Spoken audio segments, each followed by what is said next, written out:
మీరు ఓటు వేస్తారు, కానీ రిజల్ట్ ఆల్రెడీ డిసైడ్ అయితే ఎలా ఉంటుంది అని ఎప్పుడైనా ఆలోచించారా?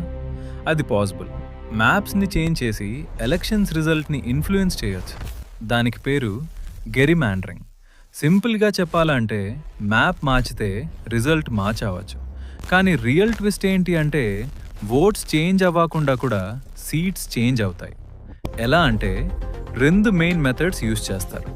మొదటి మెథడ్ ప్యాకింగ్. ఆపోజిషన్ ఓటర్స్ని ఒకటే ఏరియాలో కాన్సన్ట్రేట్ చేస్తారు. సో వాళ్ళకి ఒకటే సీట్ విన్ అవుతుంది, కానీ మిగతా ప్లేసెస్లో ఇన్ఫ్లుయెన్స్ ఉండదు. 2 మెథడ్ క్రాకింగ్. ఆపోజిషన్ ఓటర్స్ని డిఫరెంట్ ఏరియాస్లో స్ప్లిట్ చేస్తారు. సో ఎక్కడా కూడా వాళ్ళకి క్లియర్ మెజారిటీ రాలేదు.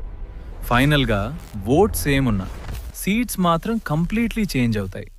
అదే జెరిమాండరింగ్ పవర్. పీపుల్ ఓట్ వేస్తారు, కానీ రిప్రజెంటేషన్ డిస్టార్ట్ అవ్వచ్చు.